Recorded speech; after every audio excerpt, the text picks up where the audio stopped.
നമസ്കാരം. പ്രധാന വാർത്തകൾ.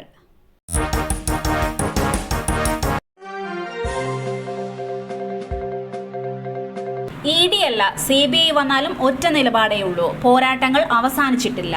ശേഷം പിന്നാലെ. സർക്കാർ ഭൂമി കയ്യേറി റിസോർട്ട് നിർമ്മിച്ചെന്ന കേസിൽ എൻഫോഴ്സ്മെന്റ് ഡയറക്ടറേറ്റ് അന്വേഷണത്തിന് ഒരുങ്ങുന്നുവെന്ന വാർത്തകളോട് പ്രതികരിച്ച് മാത്യു കുഴൽനാടൻ MLA.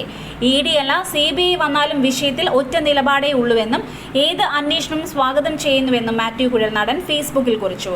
രാഷ്ട്രീയ പ്രേരിതമെന്നോ മാധ്യമ സൃഷ്ടിയെന്നോ പറഞ്ഞ് ഒളിച്ചോടുകയോ ഒഴിഞ്ഞുമാറുകയോ ഇല്ലെന്നും ധീരതയോടെ നേരിടുമെന്നും മാത്യു കൂട്ടിച്ചേർത്തു. ജമ്മു കാശ്മീരിൽ 2 ലഷ്കർ ഭീകരരെ വധിച്ച് സൈന്യം. ഒരു ഭീകരൻ അറസ്റ്റിൽ. നിയന്ത്രണ രേഖയിൽ നുഴഞ്ഞു കയറാനുള്ള ഭീകരരുടെ ശ്രമം സൈന്യം പരാജയപ്പെടുത്തി. ഓപ്പറേഷൻ ശിവശക്തിയുടെ ഭാഗമായി ഭീകരർക്കായി തെരച്ചിൽ തുടരുന്നു. പഹൽഗാമിൽ ആക്രമണം നടത്തിയ 3 ഭീകരരെ വധിച്ച ഓപ്പറേഷൻ മഹാദേവിന് പിന്നാലെയാണ് സൈന്യത്തിന്റെ ഓപ്പറേഷൻ ശിവശക്തി. ജമ്മു കാശ്മീരിലെ പുഞ്ചിൽ സംശയാസ്പദമായി ചിലരെ കണ്ടുവെന്ന വിവരത്തിന്റെ അടിസ്ഥാനത്തിലാണ് ഓപ്പറേഷൻ ശിവശക്തി ആരംഭിച്ചത്. കണ്ണൂർ പരിയാരം ശ്രീസ്തയിൽ യുവതി 2 മക്കളെയും എടുത്ത് കിണറ്റിൽ ചാടി. ഉച്ചയ്ക്ക് 12 മണിയോടെയാണ് സംഭവം. ഒരു കുട്ടിയുടെയും യുവതിയുടെയും നില ഗുരുതരമാണ്. 6ഉം 4ഉം വയസ്സുള്ള കുട്ടികളുമായാണ് യുവതി കിണറ്റിലേക്ക് ചാടിയത്. വീട്ടുവളപ്പിൽ തന്നെയുള്ള കിണറ്റിലാണ് യുവതി മക്കളുമായി ചാടിയത്. ഭർത്താവിന്റെ വീട്ടിലാണ് ഇവർ താമസിച്ചിരുന്നത്. ഭദ്രമാതാവിനെതിരെ 2 മാസം മുൻപ് യുവതി പരിയാരം പോലീസിൽ പരാതി നൽകിയിരുന്നു.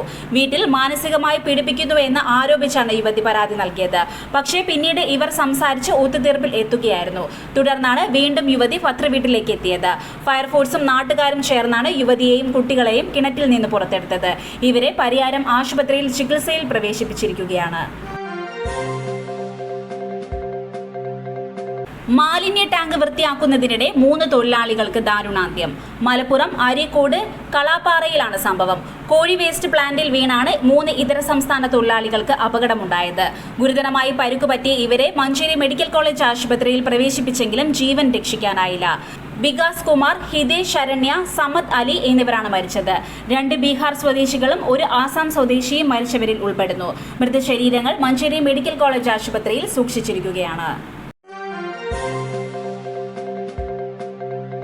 സംസ്ഥാനത്തെ 10 ഡാമുകളിൽ റെഡ് അലർട്ട്. പത്തനംതിട്ടയിലെ കക്കി, മൂഴിയാർ, മാട്ടുപ്പെട്ടി, പൊന്മുടി, ബാണാസുര സാഗർ തുടങ്ങിയ ഡാമുകളിലാണ് റെഡ് അലർട്ട് ഉള്ളത്. ഇടുക്കിയിൽ 5 ഡാമുകളിലും റെഡ് അലർട്ട് തുടരുന്നു. മാട്ടുപ്പെട്ടി, പൊന്മുടി, കല്ലാർകുട്ടി, ഇരട്ടയാർ, ലോവർ പെരിയാർ ഡാമുകളിലാണ് റെഡ് അലർട്ട്. തൃശൂരിലെ ഷോളയാർ, പെരിങ്ങൽകുത്ത് ഡാമുകളിലും റെഡ് അലർട്ട്. വയനാട് ഡാമുകളിലും റെഡ് അലർട്ടാണ്.